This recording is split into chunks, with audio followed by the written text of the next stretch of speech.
Dan di antara manusia ada yang berkata, kami beriman kepada Allah dan hari akhir, padahal sesungguhnya mereka itu bukanlah orang-orang yang beriman. Lanjut. Imam. Yukhadi'una Allah. Wa minan nasi ya. Oh, iya Pak. Wa minan nasi mana yaqulu amanna. Wa minan nasi mai. Wa minan nasi may yaqulu amanna billahi wa bil yaumil akhiri wa ma hum bimu'minin. يخادعون الله والذين آمنوا وما يخدعون إلا أنفسهم وما يشعرون.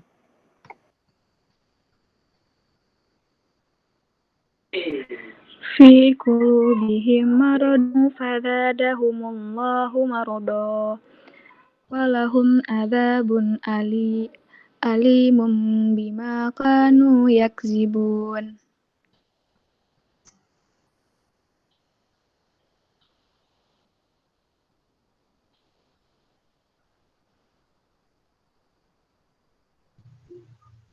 Dalam hati mereka ada penyakit, lalu ditambah Allah penyakitnya, dan bagi mereka siksa yang pedih disebabkan mereka berdusta.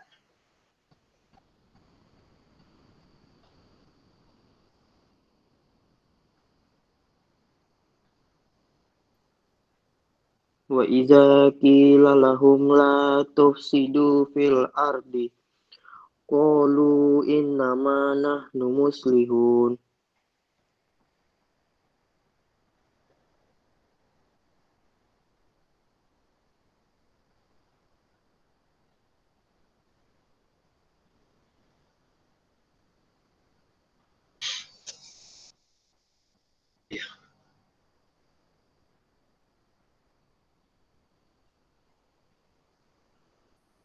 Andy, yang lama kali. Ala innahum Iya, inna. Yang mana? Yang mana? ayat 12, Pak. Oke, lanjut. Ala innahum humul mufsiduna walakil la urun. Monyongkan sedikit bibirmu itu. Lanjut. Ingatlah, sesungguhnya merekalah yang berbuat kerusakan, tetapi mereka tidak menyadarinya. Wa idza qila lahum aminu kama amanan nasu qalu minu kama amanas sufaha ala innahum humus sufaha walakin la ya'lamun.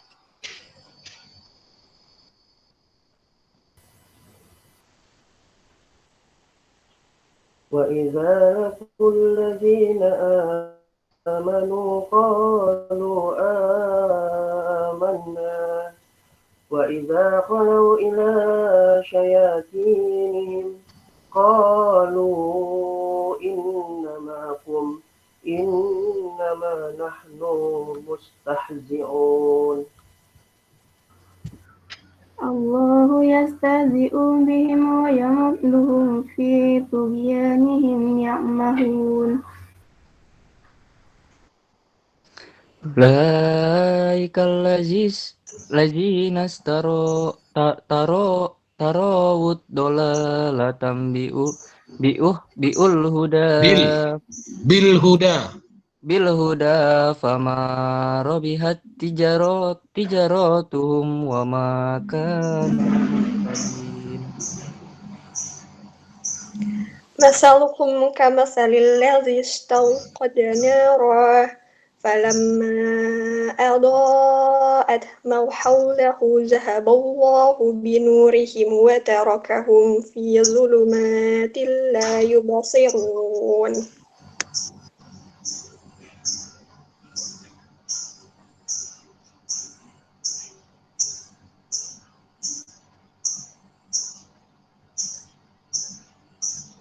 Siapa lagi?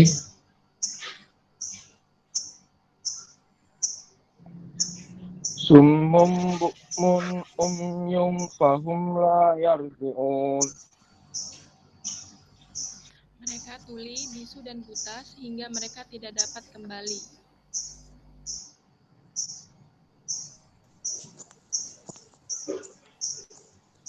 Atau seperti orang yang ditimpa hujan lebat dari langit, yang disertai kegelapan, petir, dan kilat. Mereka menyumbat telinga dengan jari-jarinya, menghindari suara petir itu karena takut mati. Allah meliputi orang-orang yang kafir. Udah? Ada lagi yang belum? Udah semua? Berarti 19 ya? 19 nanti mulainya ya. Jadi nanti kita catat 19 mulainya. Kita catat di grup WA aja. Al-Baqarah 19. Itu mulainya nanti.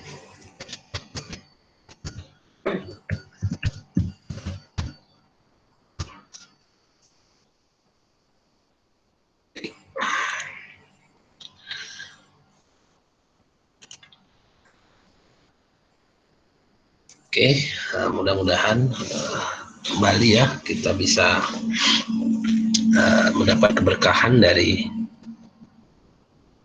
ayat-ayat suci Al-Quran yang kita bacakan, dan kamu pun bisa agak terbuka lah sedikit ya kan, kembali mengulang ya, jangan sampai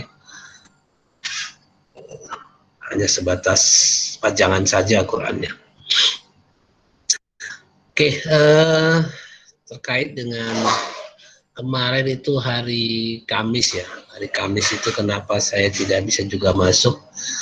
Karena ada forum group discussion untuk perubahan revisi atau revisi kurikulum ya. Revisi kurikulum untuk D4. Yang diundang itu mungkin kalian kenal lah. Narasumbernya itu selain daripada kepala cabang Bank Syariah Mandiri atau BSI sekarang di BSI cabang pembantu Jalan Setiabudi. Nah, di situ ada senior kalian si Irza yang gemuk-gemuk besar itu. Nah, itu dia diterima di situ sebagai teller ya, sebagai teller. Itu memang, nah dia jadi istilahnya narasumber seperti apa kebutuhan perbankan atas tenaga kerja. Kalian kan lulusan perbankan syariah, diharapkan bisa membantu mereka untuk bisa bekerja di situ. Nah, yang menjadi sorotan di saya adalah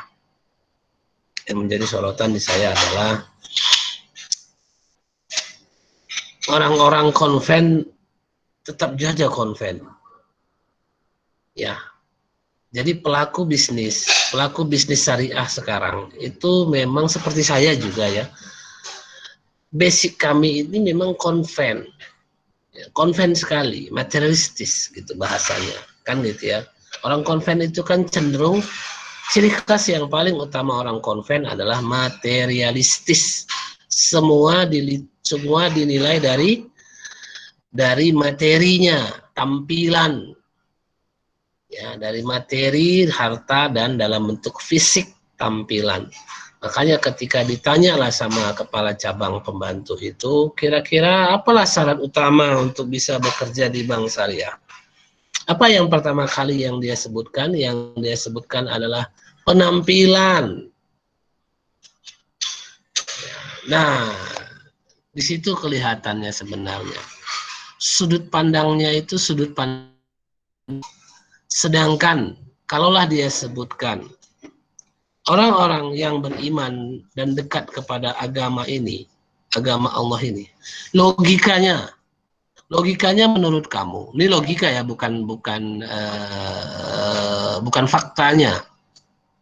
Logika pemikiran, bukan fakta. Belum tentu memang di lapangan macam banyak fakta Tapi jika yang kita terima, menurut kamu orang yang beriman dan dekat kepada Allah Subhanahu wa taala itu kira-kira mukanya merengut atau cerah?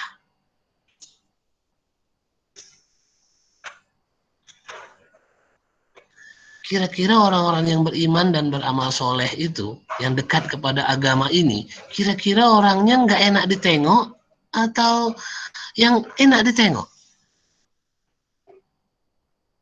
Logikanya. Enak ditengok. Iya, good looking, kan gitu ya. Enak ditengok lah.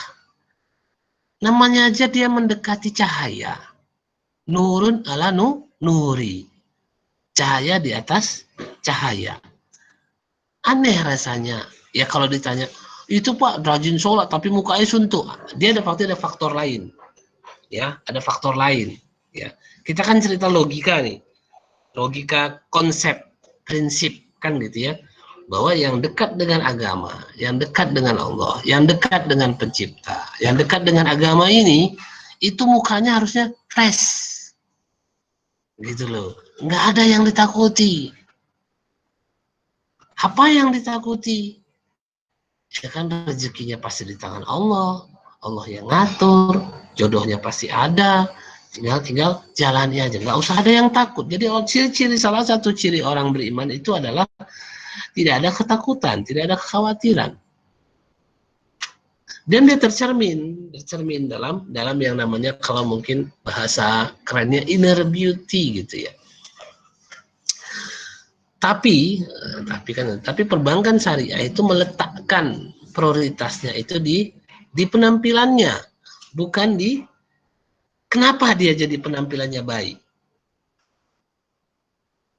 Dia orang perbankannya nggak mau tahu penampilannya itu kenapa, yang dia mau tahu penampilannya baik. Disitulah konvensionalnya dia itu.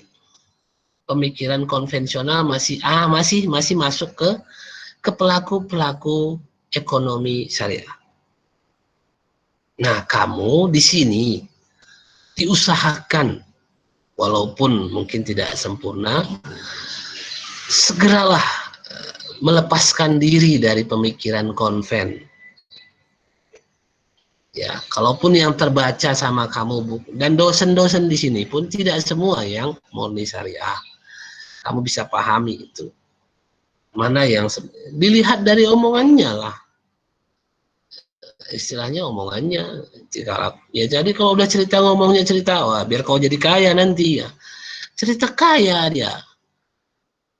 Ya kan, biar kau nanti banyak mobilmu, biar banyak, biar nanti kok rumahmu jadi banyak begini. Kalau itu ukuran kita, nggak usah kamu masuk syariah. Ya, dagang kamu ke pajak, dapat duit banyak. Dagang ganja kamu, banyak duit banyak. Narkoba, bisa kamu jadi rumah banyak, apa semua mobil banyak, besar, itu bisa. Kalau itunya tujuan. Ya, jadi pendidikan syariah itu tidak hanya ceritanya cerita hartanya ngikut gitu loh. Hartanya ngikut itu. Jangan khawatir gitu. Hartanya ngikut. Ya, itu kondisinya ya. Jadi atas dasar masukan-masukan dari narasumber itu kemarin, saya kalau nggak salah Tira ketua panitianya ya, atau apa nggak ngerti saya. Dia ada cerita kah? Ada ya.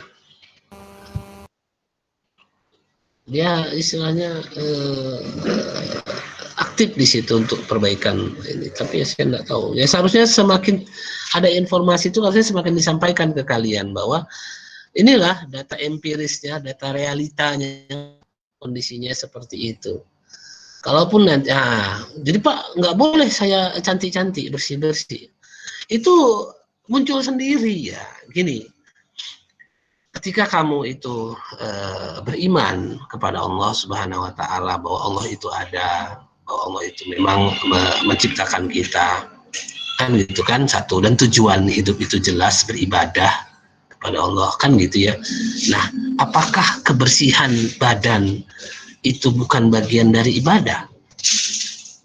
Itu kan bagian dari ibadah. Logikanya, kalau dia memang beribadah kepada ibadah itu kan bukan ibadah hanya ibadah makhdo saja, ibadah khairah ya termasuklah tadi itu membersihkan badan, membersihkan wajah jadi glowing, jadi celing ataupun misalnya bersih kan gitu ya. Nah, itu ya nggak salah, itu tidak ada salah. Itu bagian dari ibadah, bagian dari menjaga amanah yang diberikan Allah kepada kita kan gitu ya. Jadi harusnya orang-orang yang beriman dan bertakwa kepada Allah itu, dan mengenal Allah itu atau mendekatkan diri kepada Allah itu harusnya glowing, bersih, gitu loh. Tanpa harus itu yang jadi makanya itulah yang sebenarnya yang dicari orang perbankan syariah. Tapi dia nggak mau dapat akarnya, dia mau dapat ujungnya aja. Sedangkan wajah yang glowing ini itu bisa saja wajah yang palsu. Kan gitu ya, tampilannya doang aja yang bagus, yang glowing celing, tapi ya belum tentu. Nah, dia tidak menggali dari dalamnya. Itu jadi kalian pun kalau memang mau berniat untuk glowing ataupun membersihkan diri ya bagus. Ya, cuman tujuannya jangan untuk dapat kerja, atau yang laki-laki misalnya yang sport ataupun istilah gym atau apa ya silakan kan gitu ya, bagus itu untuk kesehatan ya bagus, itu bagian dari ibadah kita, itu bagian dari ibadah untuk menjaga amanah Allah ini. Badan ini kan amanah Allah, jadi kita harus jaga ya kan. Nah begitu kamu sudah aktif gym aktif, ataupun kalau anak saya kan juga gadis juga akan selalu minta yang pembersih apa gitu ya. Jadi saya cuma meluruskan niatnya saja, luruskan niatnya. Untuk apa? Kalau misalnya cantik, glowing atau apa, terus mau kenapa? Terus biar di sweetin sama laki-laki gitu. Untuk apa? Kan gitu ya. Untuk apa yang kayak gitu? Bukan seperti itu kan tujuannya. Kan gitu kan, bukan seperti itu tujuannya. Jadi terakhir, kalau tujuannya untuk kebersihan muka, untuk kebersihan badan, ya oke, kita belikan. Tapi kalau tujuannya hanya untuk itu ya nggak cocok. Luruskanlah niat. Saya cuma bilang kamu pun saya anggap sebagai anak juga, ya luruskanlah niat. Kalau kemarin bengkok, luruskan. Ya biasa kita bengkok sebentar, terus lagi, luruskan niatnya. Kan gitu ya, bahwa memang ini bagian dari ibadah. Bagian dari membersihkan diri, karena memang Allah suka yang wangi-wangi. Itu kan ada hadisnya kan. Allah suka yang wangi-wangi, Allah suka yang bersih-bersih. Kalau nggak mungkin bersih kalau dia enggak, kalau nggak mungkin wangi kalau dia itu enggak bersih. Itu logika kan gitu kan. Itu logika, nggak mungkin. Mau mandi minyak wangi pun ya kalau memang udah dasarnya kotor, ya kotor juga bau juga, keluar juga baunya. Malah aneh pun. Ya kan malahan yang nggak kecium malah wanginya, karena dia sebenarnya sudah nggak mandi seminggu, tapi disiramin pakai minyak wangi, ya tetap aja keluar juga baunya, kan gitu bahasanya ya. Jadi saya ingatkan kembali di kalian, bagi yang memang mau membersihkan, makanya saya kenal itu yang namanya misalnya water atau apa yang kayak gitu tuh, itu kalian beli aja, itu nggak apa-apa, asal itu niatnya untuk membersihkan ataupun membersihkan diri, bersuci, lebih bersih kan gitu ya, silahkan, itu tidak ada masalah. Tapi terjadi di lapangan bahwa memang dunia bisnis hanya sebatas apa saja, penampilan saja. Itu harus kamu hadapi. Ya, tinggal itu. Jadi bukan berarti udahlah kalau kayak gitu nggak mau aku masuk perbankan syariah atau masuk bank, aku nggak cantik atau nggak apa. Loh, bukannya malah itu harusnya jadinya tantangan.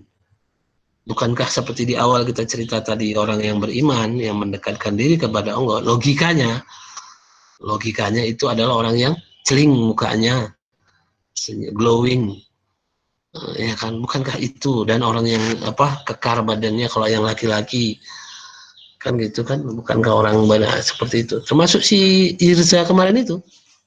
Irza itu kan memang katanya karena badannya kekar, diterima katanya. Kenal kan Irza kan? Irza apa namanya yang gemuk-gemuk yang besar itu. Itulah kembali ya, satu. Yang kedua yang perlu saya kasih info juga ke kalian di dunia usaha itu, mungkin dari yang kemarin itu sih, kalau teller itu sebenarnya level D3. Itu kemarin diprotes sama orang kita, dosen-dosen di sini, dosen-dosen diplomat merasa protes kepada kepala cabang itu. Kenapa kok anak lulusan kami masuk jadi level teller, level 5? Sedangkan tamatan di 4, itu di SKKNI-nya, itu level manajerial, level 6. Ya, kenapa kok tamatan kami jadi level 5, rendah, anak D3, kan gitu. Jadi gini, ini yang tak terjelaskan sama orang perbankan syariahnya, orang bank syariahnya ya. Biar saya kasih tahu, karena ini yang biasa, yang tahu itu yang biasa aktif di dunia usaha, praktisi termasuk saya. Jadi gini ya, kalau di perusahaan itu, kalau menerima pekerja, itu syarat pertamanya, itu adalah dipercaya, trust, ya, kepercayaan. Jadi, dunia usaha, perusahaan, itu punya banyak cara sebenarnya untuk mendapatkan kepercayaan itu. Ya. Jadi dunia usaha atau perusahaan, bagaimana perusahaan itu mempercayai kamu? Itu sebenarnya masalahnya. Perusahaan itu berusaha mempercayai orang loh yang baru datang ke saya, lalu dia bilang dia bisa A, bisa B, bisa laporan keuangan misalnya. Bagaimana saya percaya? Tes Pak, tes nggak bisa mampu. Satu, dan kedua kejujurannya itulah. Kalau dia bilang nggak bisa, bilang bisa, bilang nggak bisa, bilang nggak bisa, atau bilang cepat, datang jam 5, datang jam 5, datang jam, kan gitu-gitu. Gimana kita? Kalau nggak, harus tes dulu, kerja dulu. Kan gitu ya. Jadi ada dua cara sebenarnya di perusahaan. Bagaimana membangun kepercayaan kepada orang pekerja baru. Yang pertama, memang dia ada, kalau dia, orang BS itu pun bilang, ketika masuk ada program manajemen trainee namanya. Manajemen trainee itu memang dia levelnya diterima untuk jadi manajer atau asisten manajer. Nah, ketika diterima di program itu, kita disuruh magang kemana-mana, ke semua kantor, ke semua wilayah. Kita disuruh magang, persis seperti PKL. Ya kan, praktek, kerja praktek. Jadi istilahnya suruh magang, semua udah selesai, baru kamu bisa level. Oke, katanya bisa masuk ke level asisten manajer, baru masuk. Kan gitu. Dites juga tuh awal magang, awal training seperti apa kualitasnya, setelah training seperti apa. Kalau memang memenuhi kriteria diterima, kalau enggak ya dikeluarin. Enggak diterima.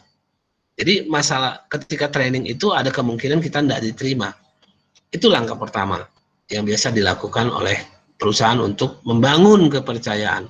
Langkah kedua, itu biasanya karyawan itu diterima dari level yang paling rendah. Karir dia naik ke atas. Nah, kemarin si Irza itu, kenapa dia ditempatkan di bawah? Supaya ditengok dulu. Naiknya dari mana? Kemana dia? Bisa nggak dia naik di posisi selanjutnya? Kan gitu. Dia dari bawah betul. Kalau ke atas. Sama seperti saya. Saya dulu dari level, saya terima kerja waktu itu di Letemar ataupun kasir itu dulu. Pertama saya jadi kasir. Kasir loh, untuk anak tamat SMK. Saya sarjana ekonomi akuntansi. Pengalaman di kantor akuntan. Saya cuma diterima di posisi kasir pertamanya. Saya jalani. Memang itu harus dibuat. Nah, begitu berjalan, dia melihat kualitas kerja kita. Saya 2 minggu di kasir, baru masuk ke level manajerial, ke leader paling tidak. Kemarin itu saya di leadernya, di supervisor. Ya, level supervisor, bukan jadi melum-jelum jadi manajer, baru level supervisor saja. Itu kondisinya. Jadi kalian, makanya artinya yang kalian usahakan itu, yang diulang-ulang ya, yang diulang-ulang oleh kantor cabang pembantu Setiabudi itu, yang diulang-ulangnya adalah integritas, ya kan, integritas, gitu-gitu dia bahasanya. Pengetahuan malah tidak begitu, karena bisa belajar, learning by doing. Tapi yang dia paham, dia ulang-ulangi adalah integritas itu dibangun dari mana kalau bukan dari agama? Dari mana lah integritas itu dibangun? Integritas itu istilahnya komitmen kuat kan gitu ya, untuk tidak berbuat jelek, tidak berbuat istilah salah. Komitmen dia. Jadi siapalah yang berkomitmen kalau bukan orang yang dekat dengan agama. Nah, ini terkait dengan kode etik kita kemarin. Kode etik kita yang lalu itu. Udah dibaca, dan memang seperti biasa nggak akan ada diskusi kan, karena memang udah selesai lah itu kan gitu ya. Jadi istilahnya dikasih bahan, tapi ya udah, ya janganlah gitu.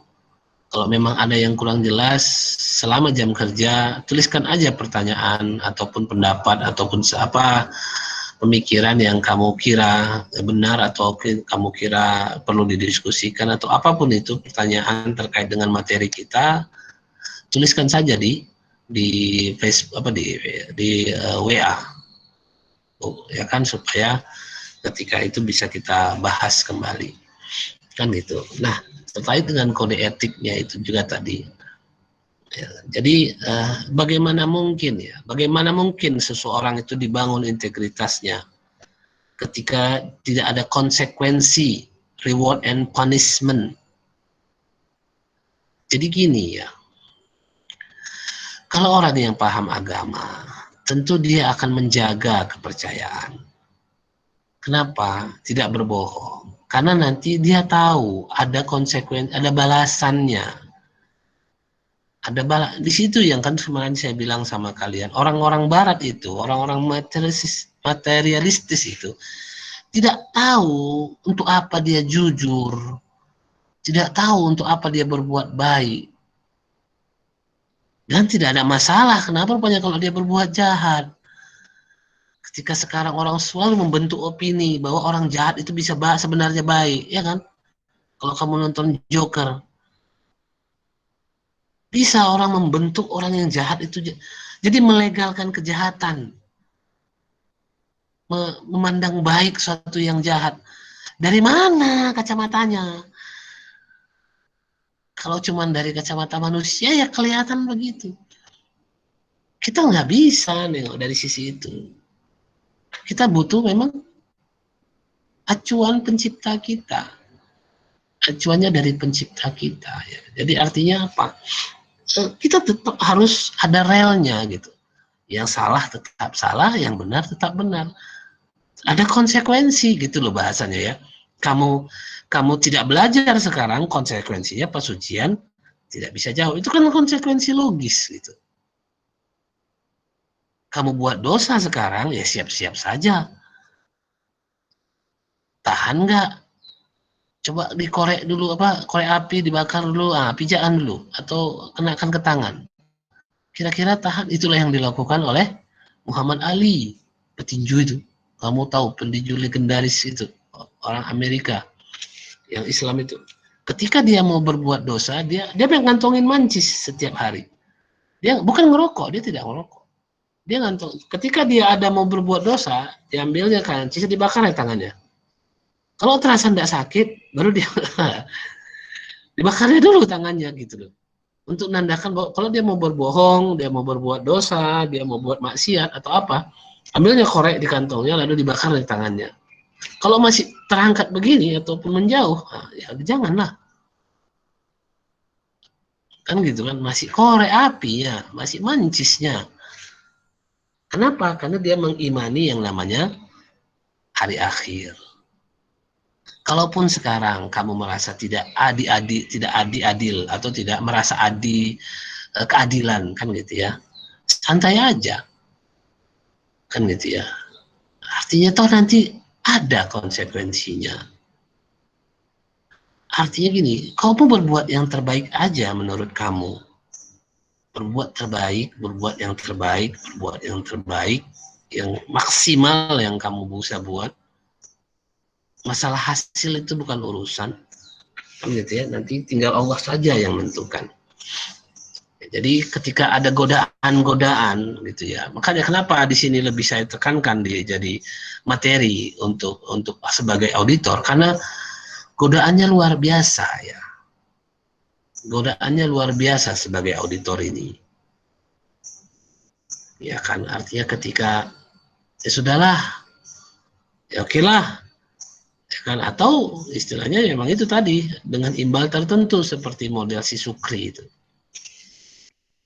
Ya kan sudah jelas dia. Apakah kamu mau seperti si Sukri itu? Kira-kira si Sukri itu menurut kamu berdosa enggak ya? Memang sih bukan hak, bukan hak kita sih memveto atau memvonis orang berdosa atau tidak. Tapi ketika kita tahu jalurnya, lalu dia tidak di jalur itu, kira-kira kita cuma bisa bilang, dia tidak di jalur agama pasti. Apakah ada nilai-nilai, apakah dia mempraktekkan nilai agama dari apa yang dia lakukan? Kan gitu. Apakah dia mempraktekkan nilai agama yang kita pahami? Kan tidak. Dia malah istilahnya meremehkan. Istilahnya, apakah standar auditung itu buatan Allah, Pak? Bukan buatan Allah memang. Tapi artinya logikanya jalan, toh. Kamu kan bisa logikanya berjalan. Artinya ilmu-ilmu itu pun, ilmu-ilmu dunia ini yang sejalan dengan Al-Quran, itu pun tidak mesti dari orang Islam, loh. Ilmu ya, ingat, ilmu-ilmu yang sejalan dengan Al-Quran itu tidak mesti dari orang Islam. Bisa saja dari orang-orang non-muslim, lalu dia mempraktekkan nilai-nilai dari Al-Quran, dia dapat ilmunya. Ya kan, dia dapat ilmunya. Jadi ketika istilahnya pesawat ataupun apa semua, apakah itu, makanya kalau kadang-kadang jumpa teman-teman yang pengajiannya sering membid'ahkan orang, itu kadang-kadang agak lucu juga sih saya.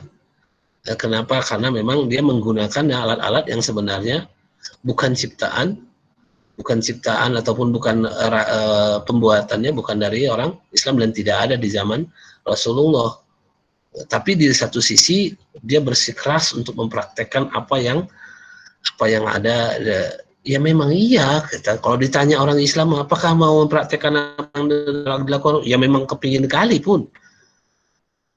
Cuman kita jumpa nggak satu logikanya seperti apa? Kalau cerita hadis Bukhari ya bagus, cuman logikanya Bukhari itu lahirnya tahun berapa sih? 200 loh, 200 Hijriyah, ratusan tahun setelah Rasulullah. Kan hadisnya dipegang betul sama orang, tapi ya memang iya, memang bagus, cuman logikanya dia kan melalui orang juga, kan gitu ya, dia kan melalui orang juga yang nggak jumpa juga loh sama Rasulullah. Bukhari itu tidak jumpa sama Rasulullah, Imam Bukhari. Itulah hadis yang Bukhari Muslim itu jumpa sama Rasulullah, ya. Oh dia mengutip, iya kan dia berarti mengutip. Ya nggak apa-apa kan gitu. Cuman kan janganlah ngotot kali, santai aja lah. Kan gitu ya. Ya santai aja lah. Kalaupun memang ada nanti ketemu hadis dari yang bukan jalur itu, ya dipelajari bagus-bagus. Ya kan, tidaklah terlalu menyalah-nyalahkan. Itu ya kadang-kadang. Itu yang kadang-kadang istilahnya di kita itu lebih terbuka. Satu, dan kembalilah ke konsekuensi yang saya bilang tadi. Kalau orang yang beriman, kalau orang yang bertakwa, yang dekat dengan agama, satu pasti dia good looking. Kalau ada orang yang beribadah, rajin beribadah, lalu dia tidak good looking, itu dipertanyakan dia niat ibadahnya. Kenapa bisa jadi begitu? Kan gitu ya. Tapi kalau kalian perempuan berniat untuk berniat untuk memikat lawan jenis dengan good looking itu akan kamu dapatkan juga. Tapi kan ingat ya, ada sejarah. Sejarah siapa? Rabiatul Adawiyah. Apa yang terjadi di dia? Ada yang tahu ceritanya? Dia cantik orangnya, dekat dengan Allah, beribadah luar biasa. Suatu saat ada laki-laki melihatnya dan suka melihat matanya. Apa yang terjadi? Dicongkelnya matanya, dikasih sama laki-laki itu.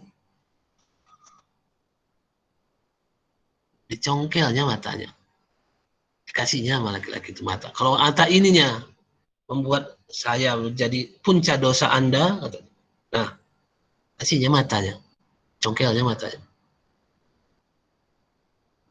Itulah tingkat keimanan itu. Kalau dia tidak ada berniat untuk mengikat ataupun menjadi daya tarik, itu tidak seperti itu kan.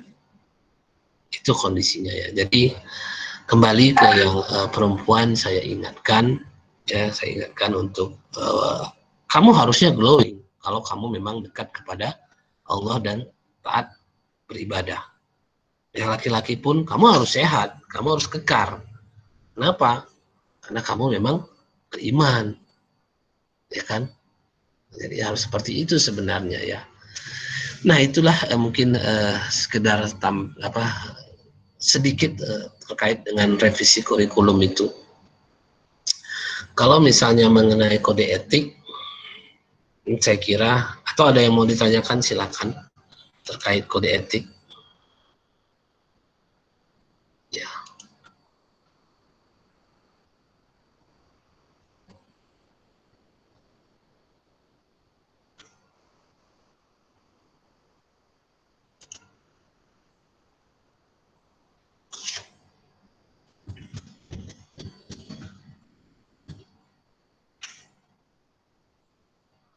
Halo?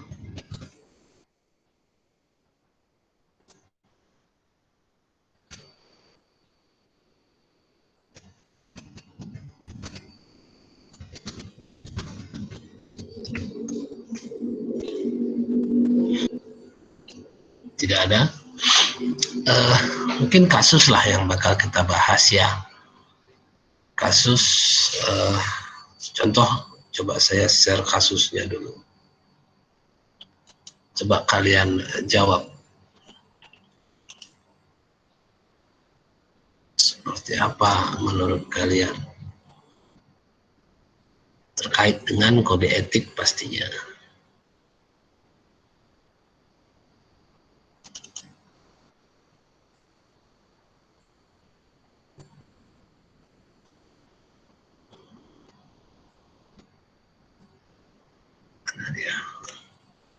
Saya tuliskan di ini aja ya.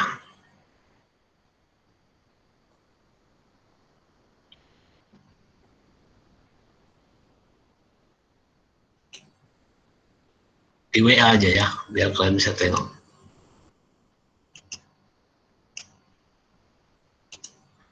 Saya tuliskan di WA, coba kalian tengok kasusnya. Mana dia?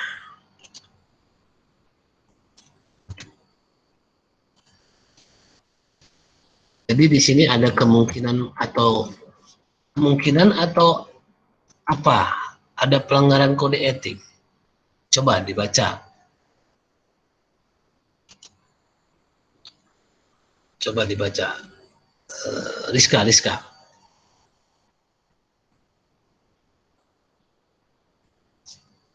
Mana Rizka? Rizka ini. Saya Pak. Coba baca dulu. Yang dikirim Bapak. Iya. Sebuah bank mengeluarkan sebuah pemberitahuan kepada para penerbitnya bahwa mereka sedang diaudit dan meminta mereka untuk membantu usaha auditor independen untuk memperoleh sebuah konfirmasi atas saldo simpanan. Bank mencetak nama dan alamat auditor independen itu dalam pemberitahuan tersebut. Auditor independen telah mengetahui mengenai pemberitahuan itu. Nah, jadi dari sisi ini kira-kira ada nggak pelanggaran kode etik di sini? Dari sisi auditornya. Ada nggak pelanggaran kode etik dari cerita ini?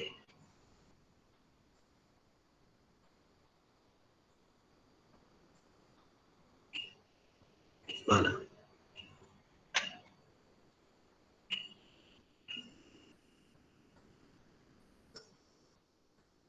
Nggak ada? Ada? Di mana? Coba.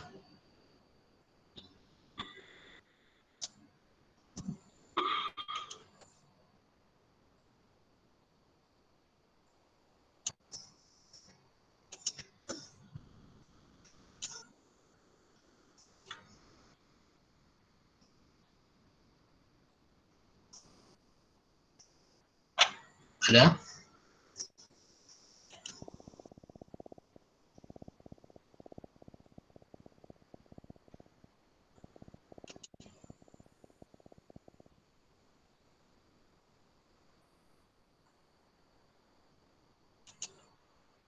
Mana ya? Jangan ditanya kepada, pakailah. Pakai otaknya sedikit. Ya. Mana si apa ini? Safira Azhara.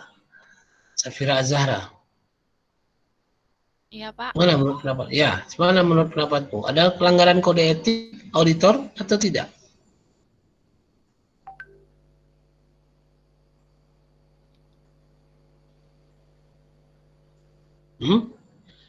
Di sini ada kayaknya, Pak. Kayaknya ya. Di mananya itu? Saya kira pun kayaknya begitu gitu ya. Oke, apa itu? Yang kan bank memberi pemberitahuan kepada penabung. Keras sedikit suaramu. Yang ini auditor independen telah mengetahui pemberitahuan yang diberitahukan bank kepada nasabah itu, Pak. Seharusnya kan auditor yang apa namanya? Yang menanyakan kepada, maksudnya auditor sendiri yang mencari tahu tentang informasinya, Pak, kayak gitu. Auditor keras, dekatkanlah ke mic, jauh kali kamu. Auditor yang harusnya apa tadi? Mencari informasinya gitu, Pak. Mencari informasinya. Nah, tapi kan bank mencetak nama sama alamat auditor gitu. Seharusnya kan auditor itu yang menjumpakan itunya, apa namanya? Apa namanya itu? Informasinya, Pak. Datanglah. Oh, gitu. Gitu. Oh, gitu. Ya, Pak. Maaf, Oke. Pak. Ya, di situ. Jadi poinnya harusnya auditornya yang nyari, bukan banknya yang menyediakannya. Gitu ya. Itu pelanggaran kode etik katanya. Oke, coba lihat. Atau yang lain? Rigi.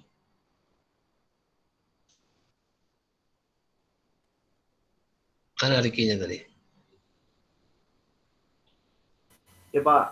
Ya, coba. Sama, Pak, karena bank memberitahukan kepada nasabah, Pak, tentang auditor tadi. Kalian udah ditulis di grup WA berarti ya kan? Udah nampak di grup WA kelas kalian, itu juga lah. Masa ke situ yang lain? Ada yang lain? Ada yang selain dari itu tadi? Dari pendapatnya si Safira dan Ricky bahwa pelanggaran kode etik itu ketika bank memberikan nama auditor ke nasabah, gitu ya? Ada? Yang lain dari itu nggak ada? Bagus. Apa pendapatmu, Bagus? Sama, Pak. Iya, nampaknya dari situ aja ya. Sisi itu aja kelihatannya kalian ya. Oke. Yang dilakukan auditor ini adalah kegiatan konfirmasi. Ya, kegiatan konfirmasi. Jadi ketika kita memeriksa bank itu, kita memeriksa bank, lalu bank memiliki data, ada nasabah yang pinjam atau yang nabung, lalu kita sebagai pemeriksa laporan keuangan bank menunjukkan di situ ada contoh, ada pembiayaan dan ada juga simpanan, kan gitu ya. Nampaklah angka di laporan keuangan itu. Lalu kita melakukan bukti audit atau melakukan pelaksanaan bukti audit. Konfirmasi itu misalnya ke pihak ketiganya, bukan ke banknya. Nah, banknya nyetak tabungannya, lalu kita konfirmasi nilainya itu ke masing-masing nasabah. Itu adalah kegiatan konfirmasi. Di kasus yang pertama ini adalah kegiatan konfirmasi namanya. Ya. Nah, sekarang masalahnya di mana ada letak kode etiknya dilanggar? Di mana? Artinya ketika auditor, kalaulah misalnya ini, kalau kamu bilang konfirmasi, kalaulah kita nanya langsung ke nasabahnya. Nah, sekarang kalau tidak diberitahu sama banknya, kalau ada auditor yang namanya Ismi Apandi mau nanya, kira-kira nasabahnya mau jawab nggak? Kalau tidak ada pemberitahuan dari bank kepada nasabahnya bahwa ini nama auditornya Ismi Apandi, dia akan nelpon nih. Dia akan nelpon atau dikirimlah surat, dia akan, ini nama auditor kita adalah Ismi Apandi, nanti dia nanya-nanya, kasih tahu aja apa yang informasi yang dimintanya. Kan gitu. Kira-kira kalau nggak dikasih tahu nama kita, kira-kira nasabahnya mau Mbak jawab? Enggak, Pak. Enggak. Jadi sekarang masalahnya apa? Ada nggak pelanggaran kode etik?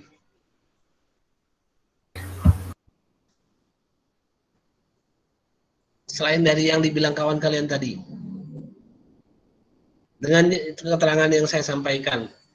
Bukan itu. Bukan di situ pelanggaran. Kalaupun ada pelanggaran kode etik, bukan di situ pastinya.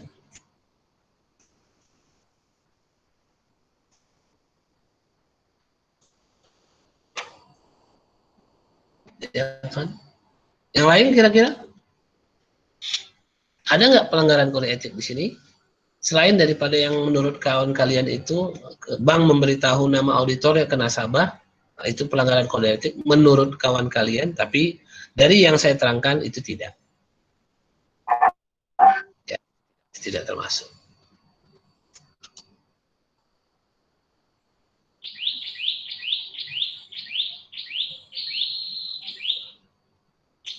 Gimana? Nggak ada? Kalau nggak ada pelanggaran kode etik, berarti memang nggak ada pelanggarannya. Ya, janganlah terlalu kalian paksakan. Kan gitu kan, dari soal itu kalau memang nggak ada pelanggaran kode etik, ya janganlah dipaksakan kali. Ya nggak ada Pak, nggak ada pelanggaran kode etik, bagus-bagus aja, ini betul ini. Kenapa? Karena kalian kekurang pahaman terhadap kegiatan konfirmasi tadi. Kalian kan belum pernah melaksanakan konfirmasi. Sedangkan konfirmasi adalah kegiatan bukti audit yang kompeten yang harus kita kumpulkan sesuai standar audit pekerjaan lapangan nomor 3. Kan itu? Itu maksudnya kasus yang pertama. Alhamdulillah. Kasus yang kedua.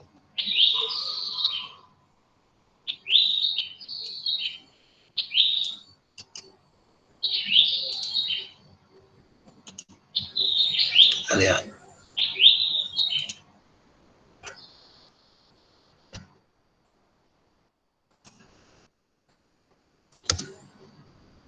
Nah, coba baca dulu.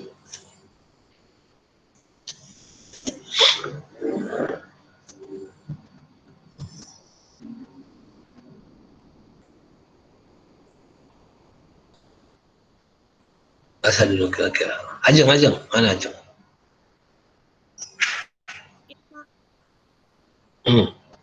Kamu di sekolah Ajeng? Di rumah, Pak. Oh, di rumah. Oh, lanjut. Irdina SE Sarjana Ekonomi Akuntansi memiliki server komputer berbasis jaringan mendukung sistem dan database teknologi perusahaan. Karena kelebihan kapasitas yang tersedia pada server, Irdina setuju untuk memelihara catatan akuntansi salah satu kliennya, yaitu PT Salsabila Collection. Oke, ada nggak pelanggaran kode etik di sini kira-kira Ajeng?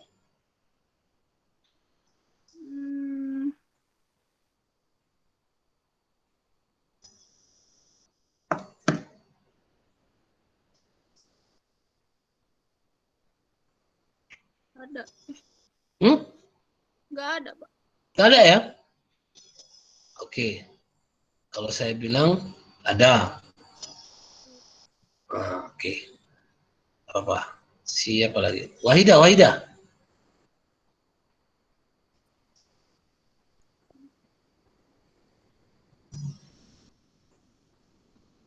Oh, Wahida. Oh, langsung pergi dia. Mananya si Wahida ini? Hasriani.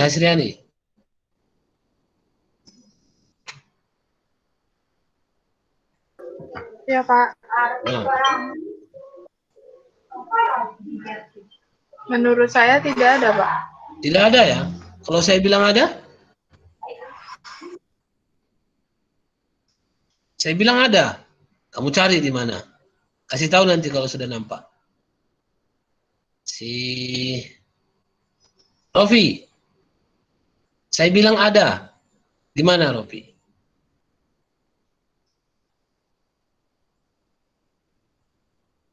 Mana Rofi?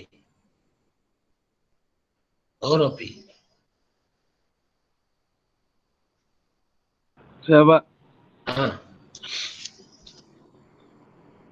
Tadi kasus yang kedua, saya bilang ada pelanggaran kode etik. Kira-kira di bagian yang mananya?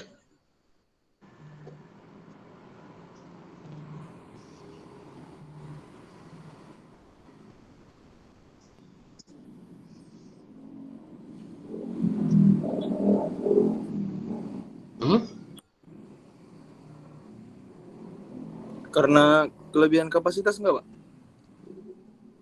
Oke, karena kelebihan kapasitas dia melanggar kode etik. Ya kan bukan maunya dia kelebihan kapasitas Rofi. Ya kan? Bukan maunya dia. Bukan maunya si Irdina itu. Sistem komputer. Jadi, oke. Dah nggak apa-apa. Oke, sudah Rofi. Jadi gini, ini saya contohkan misalnya kan, ketika kita ini akuntan atau auditor. Auditor ini kan punya sistem komputer.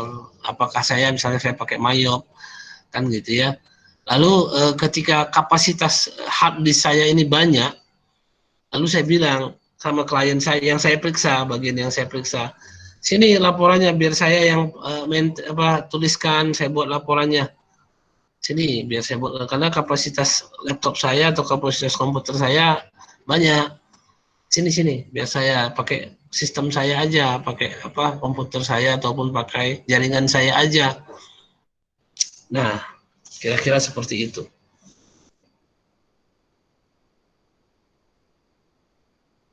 Melanggar kode etik ya. Belum ada nampak ya? Di mananya? Mana Wahidah tadi? Wahidah? Udah lari dia. Ya, Pak. Jangan lari-lari lah Wahidah. Jatuh nanti. Mana? Kalau dilihat dari kasusnya, Ya memang dari kasusnya yang dilihat aja. Jangan dilihat yang lain-lain. Lanjut. Nggak ada, Pak. Iya, saya bilang ada tadi loh, Wahida. Saya bilang ada. Oh ini Pak, dia cuma memelihara, catatan akuntansi itu Pak. Kliennya Salsabila Collection. Di situ dia kesalahannya itu, kelanggaran kode etiknya itu. Iya Pak. Oke. Baik. Ada. Jadi gini ya. Kembali kita bahas standar audit. Kalau kamu harusnya kan sudah paham standar auditnya. Yang kedua itu sudah umum, kita independen. Jadi kira-kira kalau saya memelihara ataupun mencatatkan laporan keuangan atau membuatkan laporan keuangan yang saya periksa, bagian yang saya periksa, organisasi yang saya periksa, di mana letak independensinya jadinya? Membuatkannya di situ. Kamu berasa memeliharanya itu kan kamu memelihara itu tidak sebatas membuat ya. Mungkin kamu belum paham dengan kata-kata memelihara akuntansia. Memelihara di sini, memelihara itu kan mencatat dan berkesinambungan. Artinya kalau akuntansi itu contohnya saldo akhir tahun ini menjadi saldo awal tahun berikutnya. Itu kan harus sama tuh. Saldo awal tahun lalu menjadi saldo akhir tahun lalu menjadi saldo awal tahun ini. Itu angkanya harus connect. Itulah arti dari memelihara. Itu satu. Memelihara akuntansi itu. Saldonya berjalan. Saldo aset ya, saldo aset dan hutang itu berjalan. Aset hutang modal itu berjalan. Arti berjalan dalam arti bukan jalan pakai kaki ya. Tapi saldo akhir tahun lalu menjadi saldo awal tahun ini. Saldo akhir tahun ini menjadi saldo awal tahun berikutnya. Itu namanya memelihara. Yang pertama. Yang kedua, kalau di laporan keuangan itu nilai asetnya 10, maka secara fisik dia pun harusnya 10. Itulah yang namanya memelihara, maintenance. Nah, kita memeriksa perusahaan itu. Lalu karena komputer kita kapasitasnya besar, sini komputer kita ya kita yang make, kita yang berkuasa. Satu. Dan yang kedua ya tentu ada sewa menyewa, jadi logikanya ya. Logikanya rumah saya kosong, saya ada 2 rumah. Rumah saya kosong 1. Nah, pakai aja. Kira-kira di situ ada cerita transaksi kah? Ada ya. Ada cerita transaksi di situ. Ya. Jadi kalau ada kamu meriksa ya, hanya meriksa kawan bisnis pun tidak bisa. Meriksa kawan yang punya bisnis pun tidak bisa. Jadi ibaratnya gini loh, kita betul-betul membatasi pergaulan kita kepada orang yang kita periksa. Ibaratnya seperti saya inilah sama kalian. Jangan kamu kira kalau saya ingat nama kamu, atau misalnya saya ngubungin kamu karena ada tugas atau lalu kamu merasa nilai kamu dekat sama saya lalu nilainya bagus. Oh enggak ada itu. Makanya hubungan antara dosen dengan mahasiswa itu pun butuh independensi. Ya, bukan berarti jaim. Ya, bukan berarti jaim, jaga image atau apa, bukan. Ada yang saya jaga. Nanti kalian pun kena, sama saya pun saya bilang. Saya sudah protes sama Prodi. Apa itu? Ini salah satu contoh nih. Kalian mungkin kena juga nanti. Kalau nanti kalian PKL, ini sekarang nih, ada 2 kali sudah saya terima. Apa bukan 2 kali kejadian, yang terakhir saya nggak terima. Saya terkejut yang pertamanya. Waktu PKL, Prodi, saya nggak bisa ngasih individu ya. Prodi mewajibkan mahasiswa memberi bingkisan kepada dosen pembimbing PKL sebelum PKL dimulai. Itu terjadi sudah 2 kali. Yang pertama saya terkejut, karena terima saya. Yang kedua saya nggak terima, nggak bisa, gitu, nggak cocok itu ceritanya.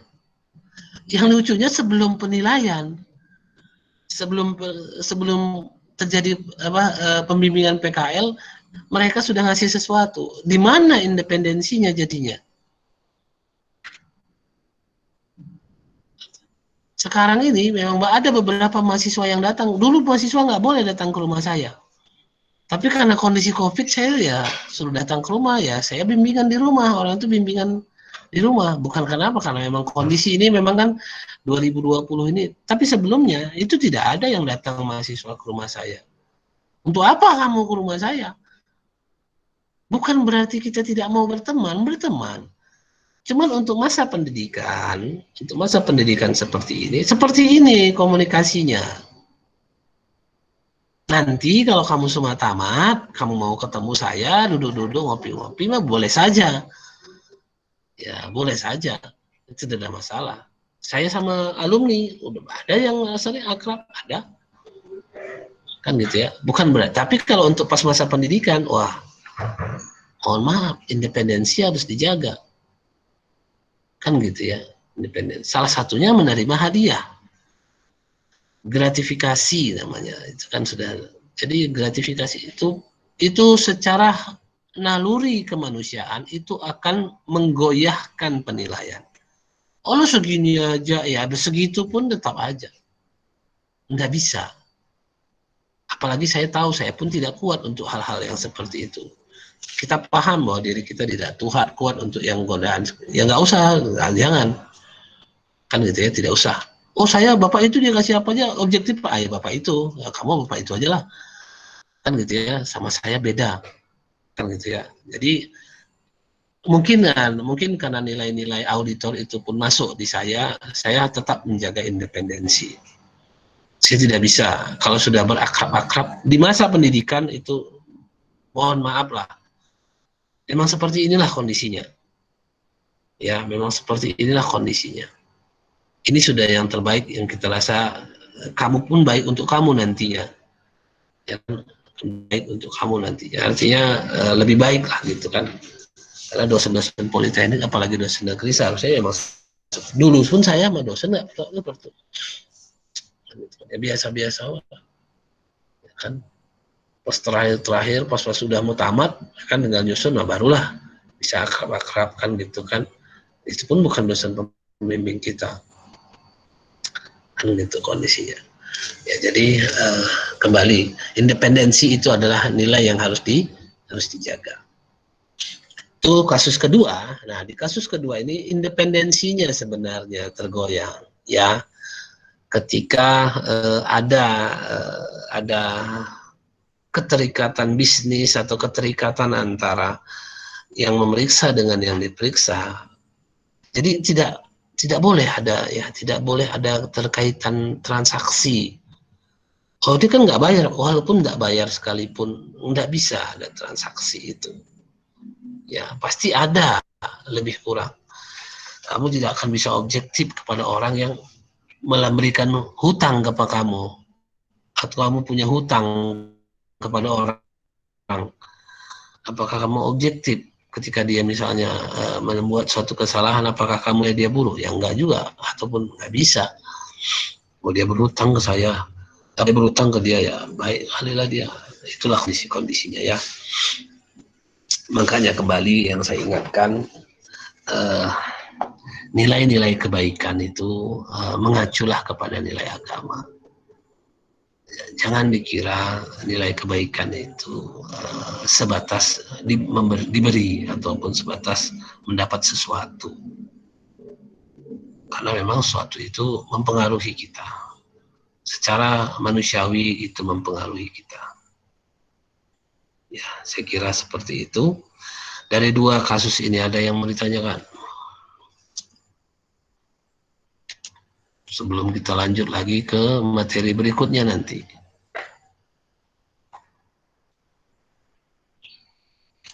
Nggak ada lah ya.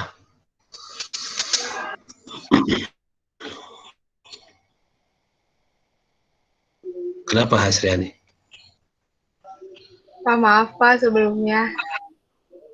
Ya. Jadwal selama bulan Ramadan, Bapak sampai jam 10:10, Pak. Oh, 10 ya? Oh, oke. Iya, Baiklah, apa-apa. Terima kasih. Saya pun nggak ingat juga. Ya kan? Tapi ya. Siapa setelah ini? Rob, Pak. Pak Rizal, Pak. Oh, Pak Rizal.